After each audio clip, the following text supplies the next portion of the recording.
Hello students, आज हम देखेंगे इंट्रोडक्शन ऑफ फिज़िक्स।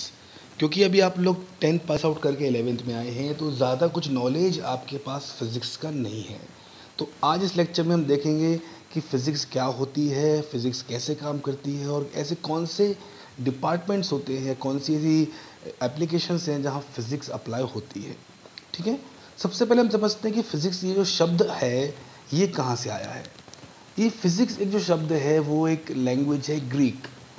उस लैंग्वेज से ये शब्द आया है, इसको बोलते हैं नेचर। एक्चुअली फ़िज़िक्स का मतलब अगर हम अपनी भाषा में समझें तो इसका मतलब है नेचर और टू नो अबाउट। ठीक है, अगर हम किसी चीज़ के बारे में समझते हैं, स्पेशली नेचर के बारे में हम कुछ भी जानना चाहते हैं तो हमें फ़िज़िक्स के पास ही आना पड़ेगा।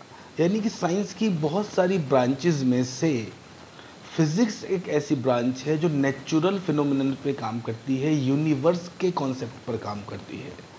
अगर आपके दिमाग में कोई बात चल रही हो कि सर ये धरती कैसे घूमती है, ये सूरज कैसे काम करता है, ये सारे प्लैनेट्स जो होते हैं उनका मूवमेंट्स कैसे होता है, तारे क्या होते हैं, व्हाटएवर, बहुत सारे सवाल उत्सुकता आपके दिमाग में अगर चल रही है तो इन सभी सवालों का जवाब आपको फिज़िक्स ही दे पाएगी। ठीक है, जितने भी आज वर्ल्ड के साइंटिस्ट हैं वो फिज़िक्स के एप्लीकेशन से या फिज़िक्स की नॉलेज के बेस पर ही बनते हैं। ठीक है, तो अगर आपकी भी ऐसी कोई ख्वाहिश है कि मैं रिसर्च करूं और बहुत बड़े बड़े खोजें करूं और कुछ ऐसा इन्वेंशन करूं जो वर्ल्ड के लिए फ़ायदेमंद हो, तो आप फिज़िक्स वाच जैसे सब्जेक्ट को बहुत इम्पोर्टेंट समझें और इसकी स्टडी बहुत आप डिटेल में करें।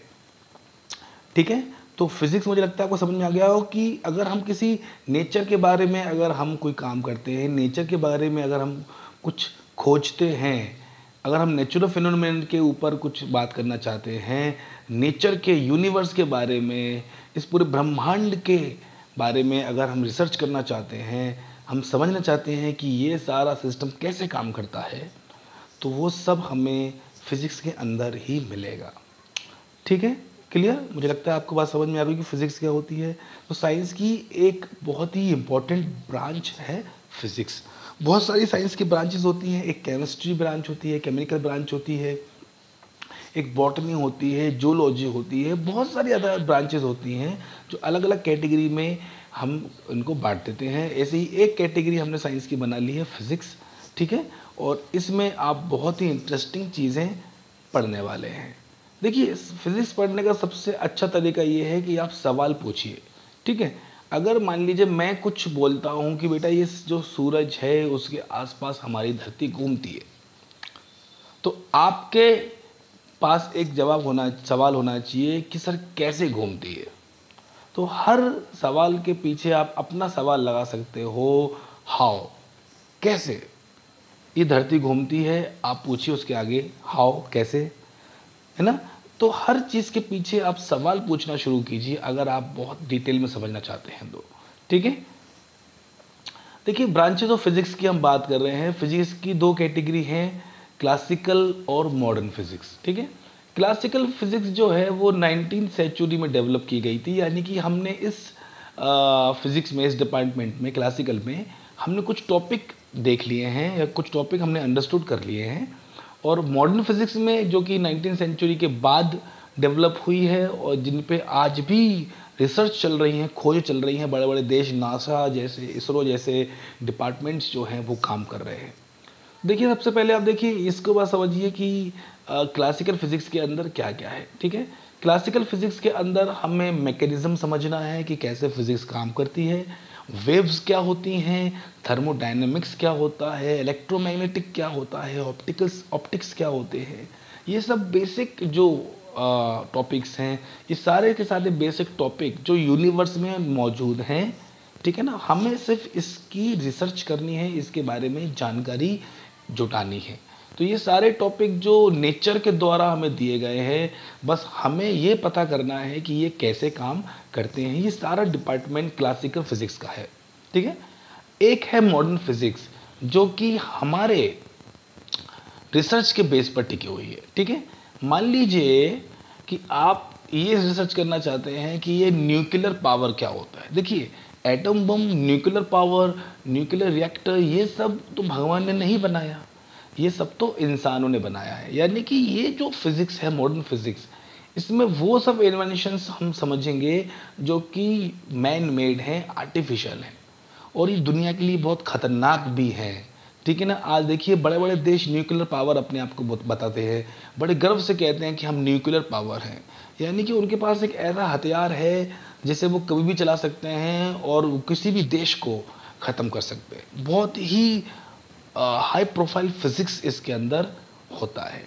तो अगर आपको क्वांटम फिज़िक्स समझनी है, अगर आपने मूवी देखी हो, अभी लेटेस्ट मूवी थी एवेंजर्स, उस मूवी में टाइम मशीन जैसा कुछ कॉन्सेप्ट बताया गया था कि वो लोग जो एवेंजर्स होते हैं वो टाइम ट्रेवल करके पास्ट में चले जाते हैं, फिर टाइम ट्रेवल करके फ्यूचर में चले जाते हैं। तो ऐसे कुछ रोमांचक और इंटरेस्टिंग जो काम होते हैं वो क्वांटम फिजिक्स के अंदर या मैकेनिज्म के अंदर स्टडी किए जाते हैं। ठीक है ना।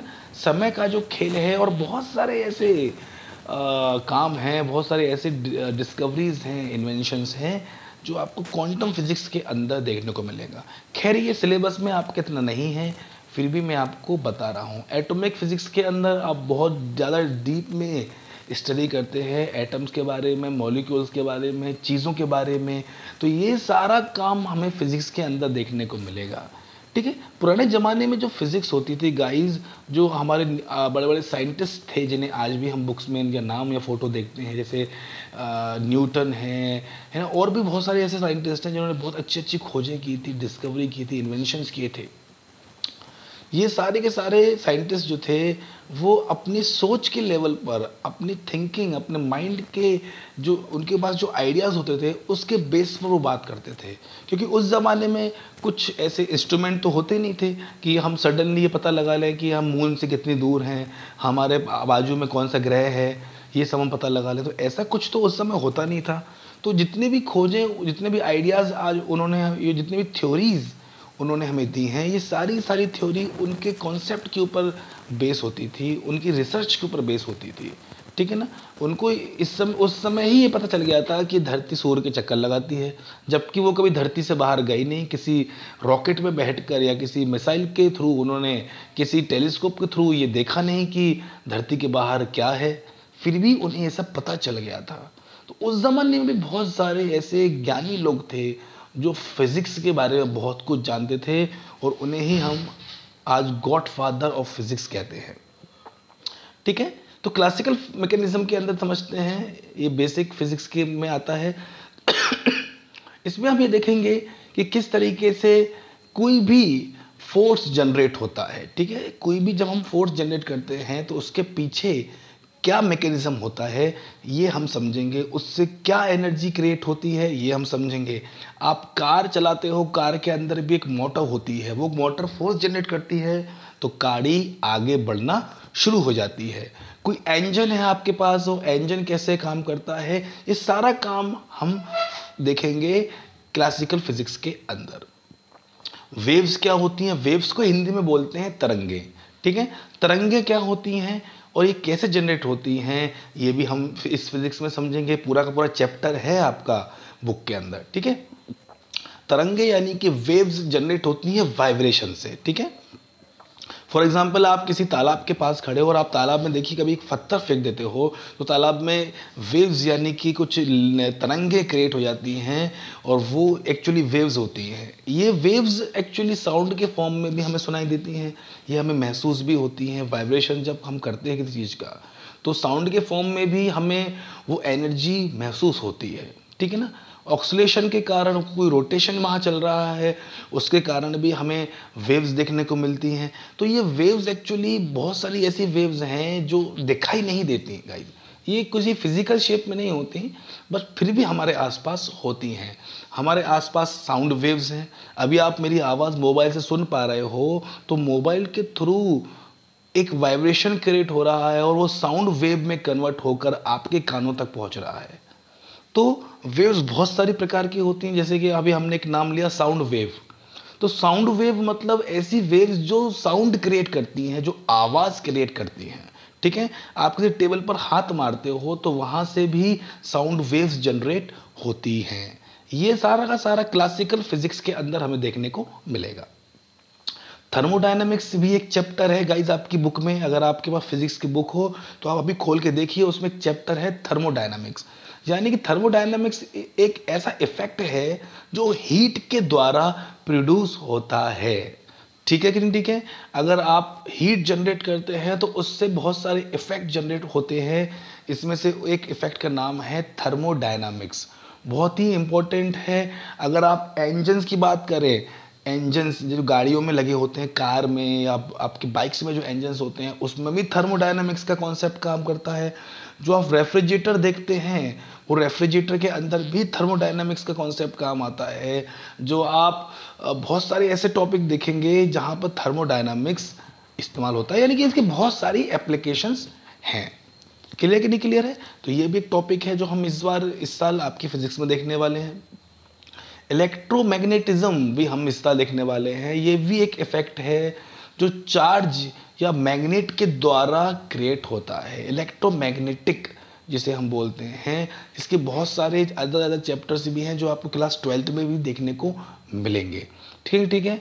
तो जब बिजली कड़कती है गाइस, तो वो भी एक इलेक्ट्रोमैग्नेटिक इफेक्ट जनरेट करता है। आप हीटर देखते हैं जिसमें कि हम हाथ सेकते हैं ठंड में, वो भी एक इफेक्ट जनरेट करता है। और जब आप देखते हैं कि आप फील्ड में देखे होंगे आपने एक इस तरीके के वो देखे होंगे आपने, इलेक्ट्रिसिटी जनरेट करने के लिए जो हवा से इलेक्ट्रिसिटी जनरेट करते हैं, यहाँ पे भी मैग्नेटिज्म होता है, इलेक्ट्रोमैग्नेटिक हम इसे कहते हैं।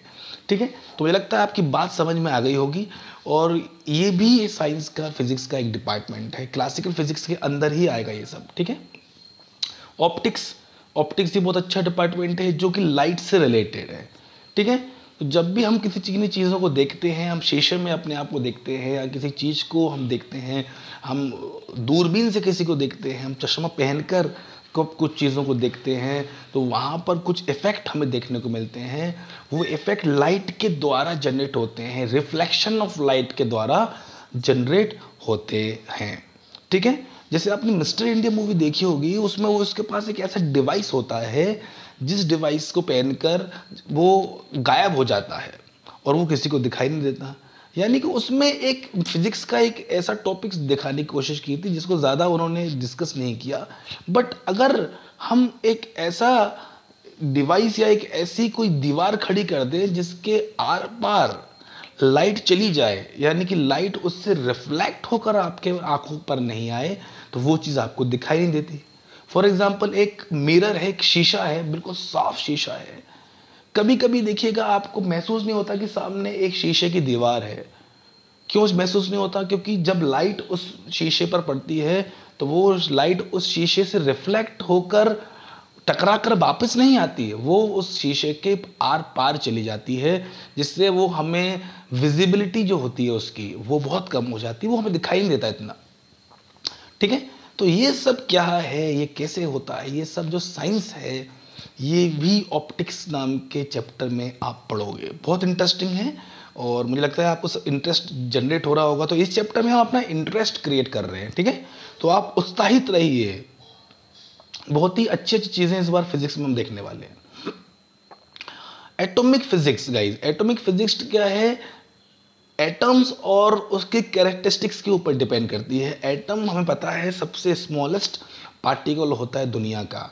कुछ सालों पहले तो हम यही समझते थे कि सबसे स्मॉलेस्ट पार्टिकल एटम होता है, लेकिन उसके बाद की जो थ्योरी आई उसने सबको हिला दिया कि एटम के अंदर भी 3 ऐसे सब्सटेंस मौजूद हैं जो बहुत ही ज़्यादा इंपॉर्टेंट रोल प्ले करते हैं, इलेक्ट्रॉन, प्रोटॉन, न्यूट्रॉन। ठीक है, क्लियर कि नहीं क्लियर है? तो एटॉमिक स्ट्रक्चर के बेस पर हम एटॉमिक फिजिक्स को समझेंगे। ठीक है, ये बहुत ही ज़्यादा इम्पोर्टेंट है।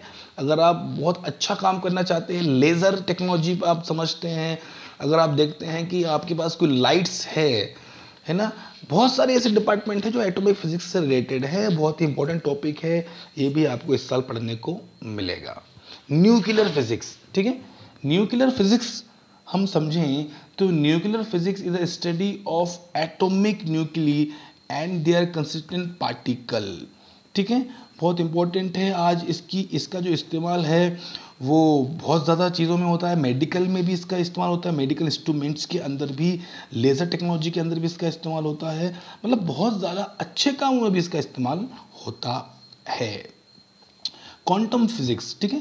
Quantum mechanism deal with the behaviour of matter and energy at atomic scale. Atomic scale यानी कि बहुत ही सूक्ष्म लेवल पर, बहुत ही छोटे, बहुत ही माइनर लेवल पर हम क्या करते हैं, मैटर को और उसकी एनर्जी को समझना शुरू करते हैं क्वांटम फिजिक्स के अंदर। स्मार्टफोन में भी हमें इसका कॉन्सेप्ट देखने को मिलता है। अगर हम किसी व्यक्ति का इलाज जो होता है, अब बहुत सारी ऐसी मशीन्स आ गई हैं जिनसे हम व्यक्ति के आर पार देख सकते हैं, उसकी बॉडी के स्ट्रक्चर को समझ सकते हैं, उसकी बॉडी के अंदर क्या समस्या है वो भी हम बाहर से ही मशीनों के द्वारा देख सकते हैं। ये सब क्वांटम मैकेनिज्म है, ये भी फिजिक्स का एक पार्ट है, बहुत इंटरेस्टिंग है, ठीक है। मुझे लगता है आपको इंट्रोडक्शन पसंद आया होगा, और ये फिज़िक्स का इंट्रोडक्शन ही नहीं, एक प्रकार से एक वेकअप है कि आप जाग जाएं और अभी से फिज़िक्स को सीरियसली लेना शुरू कर दें। 11th के स्टूडेंट ज़्यादा सीरियसली तो लेते नहीं हैं, फिर भी मेरी आपसे रिक्वेस्ट रहेगी कि आप शुरू से लेकर एंड तक के सारे वीडियोस बहुत ही अच्छे से देखें और उनके अंदर जितने भी टॉपिक्स हैं उनको बहुत अच्छे से समझें। ओके, तो नेक्स्ट लेक्चर में हम आगे के कुछ पार्ट समझेंगे फिजिक्स के। Okay, thank you.